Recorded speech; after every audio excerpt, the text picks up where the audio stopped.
So I want to welcome everyone to this wonderful community, and I want to thank Frank and his team for hosting us, but more importantly for the work that they do every day to look after our older residents. We have all had to carry a heavy burden because of this pandemic, but our frontline workers, including our aged care workers, have had to carry the heaviest burden, and we as a society owe them an incredible debt. So I want to thank you. Over the past week, a team of volunteers and I have been making calls to local older residents to check in on them, see how they're doing during this current COVID crisis. And the stories that I have heard are devastating. We heard about an older gentleman who had started to experience COVID symptoms but was unable to call through to his GP because they were simply inundated.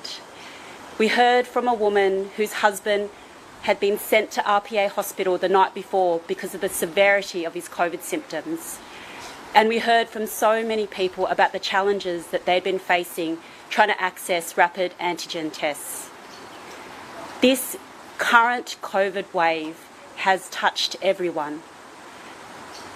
But the common theme in these conversations that we've been having was a deep level of frustration, but a real determination to look out for each other.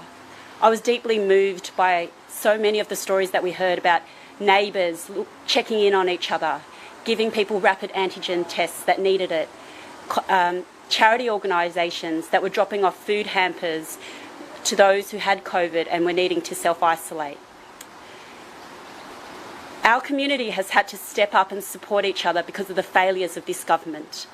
At every step of this pandemic, this government has failed to plan ahead, and now we are all suffering the consequences of that. And the consequences are most acutely felt in the aged care sector. It was devastating last year to hear about the number of aged care residents who died as a result of COVID. Grandparents, parents, loved ones, many of whom died alone, isolated in their rooms. That we are now again in a situation where the aged care sector is collapsing under the wave of the Omicron wave is not only devastating, it's infuriating. And that is why I am so thankful for the tireless work of Anthony Albanese and Clare O'Neill in shining an unrelenting spotlight on the failures of this government. Anthony and Clare have provided the compassion and commitment that the aged care sector deserves. So thank you. Well, thanks very much, Sally, and I want to thank Frank for welcoming us here as well at the Royal Freemasons Benevolent Institution facility here in Rhodes in the inner west of Sydney.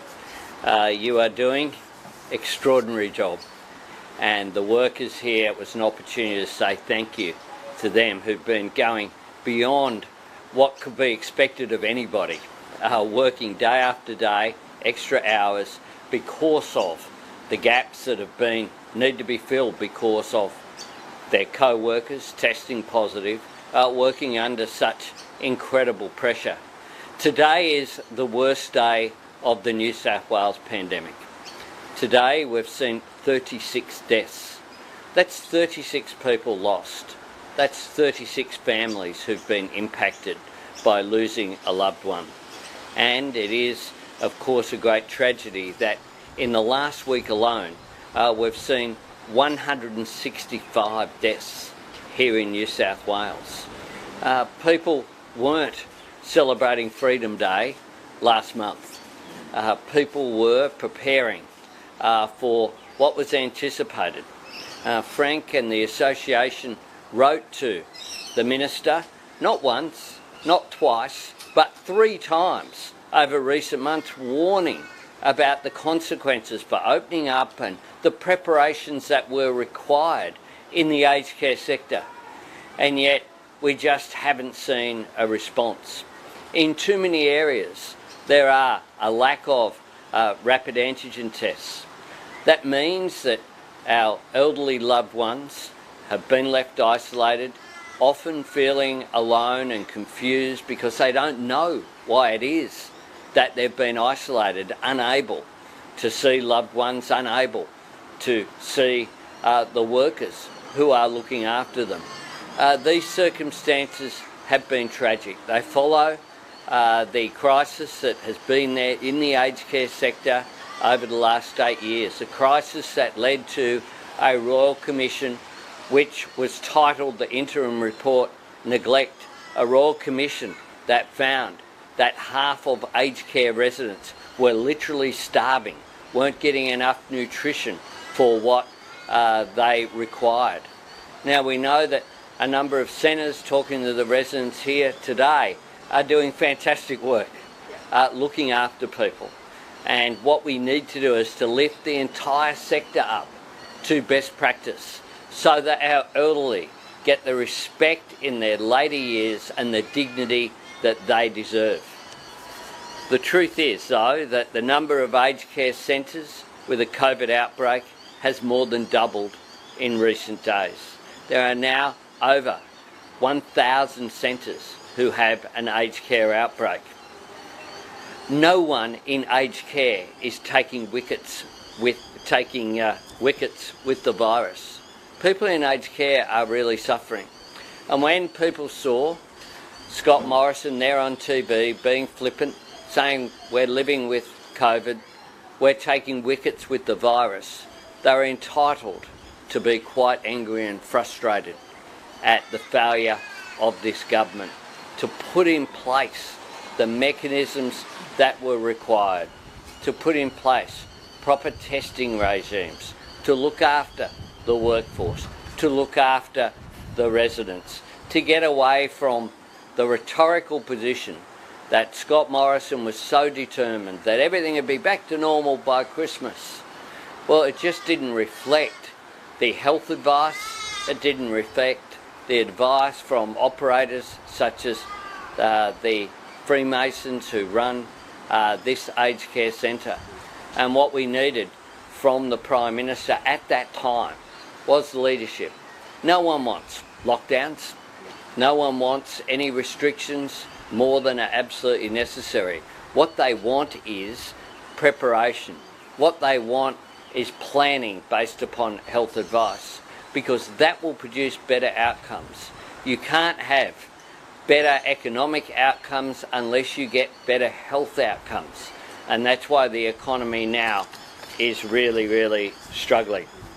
But with this government, the truth is that in so many communities, it's easier to get COVID than it is to find a rapid antigen test. And that's not good enough. This Prime Minister is characterised by always waiting for a problem to become a crisis before he acts. What I say is we need to actually do this better. We need to plan ahead, we need to listen to the advice, and I'm very pleased to be here today with Sally, who's done such a remarkable job as our Labor candidate for Reid, but also Clare O'Neill, who's doing good work, making sure that we're prepared for a better aged care system in the future, one that looks at post-COVID and how do we get the structures right, how do we provide appropriate support for the workforce, how do we examine the recommendations of the Royal Commission so that older Australians can get the care and dignity in their later years that they deserve. They've built this country. We should respect them. We should give them the dignity that they're entitled to in their later years. And I'd ask Clare to make a few comments.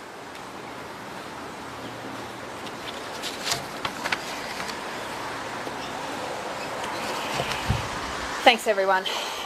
I just want to make a couple of comments about how we ended up where we are today, because the truth is that well before COVID, aged care was already in crisis. That is the result of 8 years of funding cuts and disgraceful neglect of senior Australians. We had a Royal Commission that went for 2 years that showed us that up to 2/3 of aged care residents are today malnourished. They're literally starving under the care of their own government. Now, when you lay a pandemic and then Omicron onto the top of that, you have the situation we're in today, which is an aged care centre in profound and deep trouble.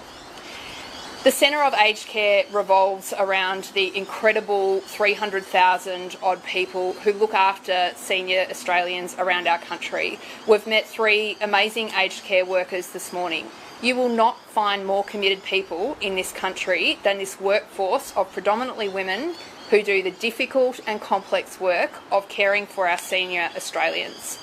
Yet today, these people are paid less than someone who stacks shelves in a supermarket. We have a crisis in the aged care workforce, and Omicron has simply laid that bare for all to see. Now, as Australians, we're going to have a big choice in the election coming up soon, and that is for us all to think about whether we are happy for our government in Canberra to treat senior Australians with such despicable neglect. I think we can do a lot better, and that's the type of opposition and future government that Anthony Albanese is leading. I want to invite Frank to say a few words. Frank runs the centre here and a number across Sydney. He has been talking about workforce issues with the government for a long time. We're not here because Frank's political. He's not a political person. But I want you to hear straight from the horse's mouth about what the impact is on the ground of the crisis that besets this sector today.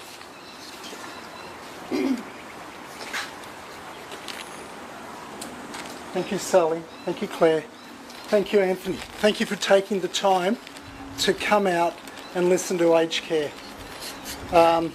Claire's right, I'm not political. I've only got one agenda, and that is what is best for our aged care residents. And what's best for our aged care residents is to have a very strong aged care industry. I'm quite fortunate that I've got 22 locations throughout New South Wales and the ACT where our staff really do care. Our management really does care. Our families acknowledge it, and our residents acknowledge it. But geez, we're trying to hold back the tide.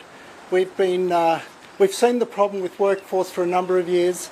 As Anthony mentioned, I've written to the Minister on 3 occasions, and unfortunately waiting for the borders to open so that we'll have a workforce is not the answer. We've got to do 2 things. We need to grow our own, and that's a medium to long-term solution. And that's a medium to long-term.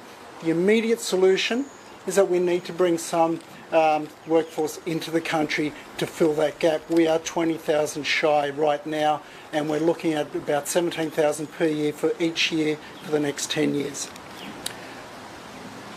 What I do want to say is today's the first day that this facility is out of lockdown. We had an outbreak. Quite fortunate that no resident became ill. Our workforce has been working 12-hour shifts, 7 days a week. Our guests were able to meet 3 of those people. They're tired. But you know what? The entire aged care industry is tired. All of Australia's tired. But unlike your local cafe, they can close because they don't have enough baristas, or your airlines can cancel a flight. We've got to keep providing the service 24/7, every single day. Our residents rely upon us. We are their families, we are their home, and we do our best. I do want to say that the other area that I'm very proud of our organisation is what we do besides the clinical side. We provide incredible food. Our staff, they're all looking forward to our happy hour on Friday, and I think Claire will be back on Friday to partake in that. It can be done. There's a lot of good aged care providers out there. I think 99% of providers are great, but they need the support. And I think 99.5% of our workforce is astounding, but they need support. So I'm hoping that will come sooner rather than later. Thank you. Thanks, Frank. Great. Thanks very much, Frank. Happy to take questions. As we've heard today from Frank, he's taken it upon himself to get rapid antigen tests for the centre here and other centres. Do you believe that businesses should be paying the cost of rapid tests for workers who can't work from home? I think government should be providing rapid antigen tests across the economy. We know that the failure to have rapid antigen tests in good supply and available to all has meant economic constraint, has cost jobs, has cost economic activity. We know that that's the case. And we know also that if you want to get a PCR test, you do it through Medicare. we should have rapid antigen tests available for all through Medicare, through our healthcare system. It shouldn't be reliant upon, Frank, and what this organisation did well in advance, to their great credit, was they ordered the tests in advance so that their workers can be tested. But for a whole lot of businesses, that just isn't possible. And for a whole lot of small businesses, it's particularly difficult. And it's meaning that workers are staying at home. It's meaning that supermarket shelves are empty. Childcare centres are being closed. Some aged care centres are seeing elderly residents isolated. And hospitality businesses are either opening shorter hours or aren't opening at all. There are real consequences for the economy in the failure of the federal government to step up here. If PCR tests at a cost of around about $80 are free, why is it that rapid antigen tests at less than 1/10 the cost of that are not available? Should rapid tests be tax deductible for businesses? Well, rapid antigen tests should be available to businesses in order to keep those businesses going. The cost to the economy of businesses not being able to engage in economic activity is less tax revenue to the government.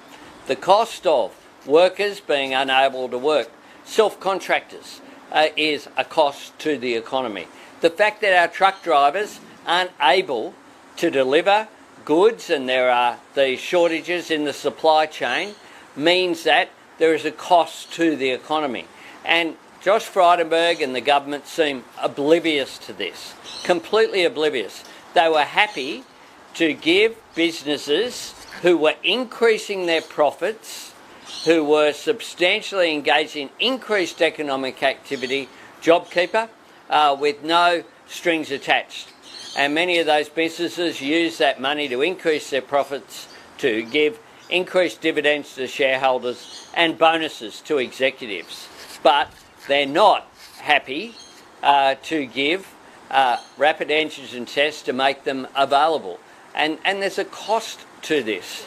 And the cost of purchasing on bulk as well is obviously a lot cheaper. That's why the Biden administration is doing that, the Johnson administration. If you go to Singapore, you can get easy access to rapid antigen tests. In places in Europe, for those people who do have to pay, it's under 99 euro cents in many countries. Here in Australia, people are paying, I know someone who paid $180 for 5 tests and is awaiting them to arrive online. And in so many places, what you have, if people who need to be tested are going from pharmacy to pharmacy, supermarket to supermarket, guess what? That's not safe. What's safe is getting people tested so they know and can have the confidence that they can go about their activity. There's a range of views in the National Cabinet on surveillance testing in schools. Does federal Labor think it is necessary or not? Well, we want schools, of course, to go back when it's safe. And what's important with these measures is that we take the health advice. And here we have a circumstance whereby the New South Wales government is saying that they will test people in schools in order to keep the schools going. It's common sense to use rapid antigen tests to keep activity going. That seems to me to be common sense. If it's based on health advice, then that's a sensible thing. People should take the health advice and governments should be doing that. The truth is, though, for so many people, they simply haven't had access to rapid antigen tests. It is just extraordinary that 3 years into the pandemic, it is easier in some communities to catch COVID than it is to catch a rat. Just on down in Melbourne, the question on behalf of Helen Melbourne, should the refugees in the Park Hotel where Novak Djokovic was briefly held be released into the community when their cases and settlements are arranged? Oh, look, these things should be dealt with on a case-by-case basis, obviously, but I do note that the Prime Minister misled yesterday, completely misled, when he said that a number of people who have been in detention for a long period of time weren't refugees. In fact, a number of people have been found to be refugees, and Australia has obligations to treat people humanely.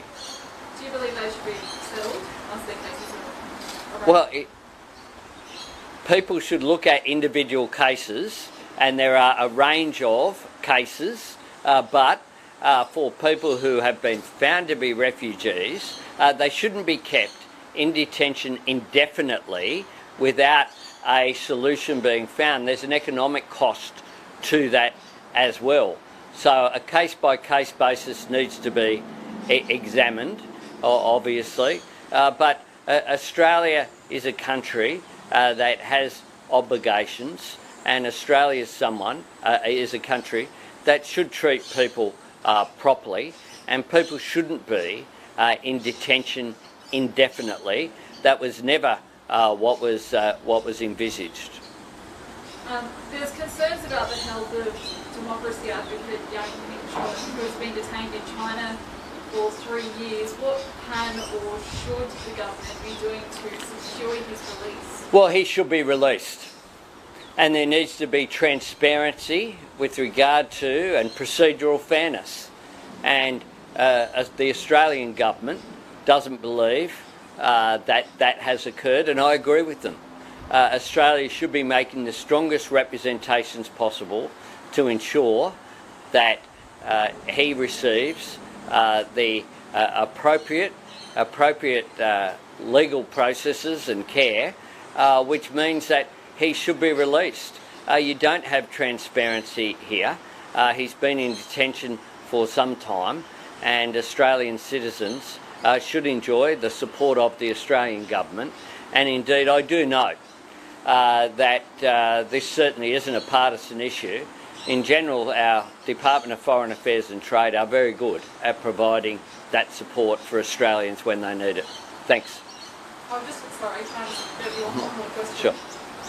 So, just going back to what we were on earlier, do you back the ACTU's push for businesses to cover the cost of rapid antigen tests, given the government won't make them free? Well, I've said that these tests should be free. That's Labor's position, and they should be made available to people so that the economy can function, so that people can go to work, and so that they can do so safely.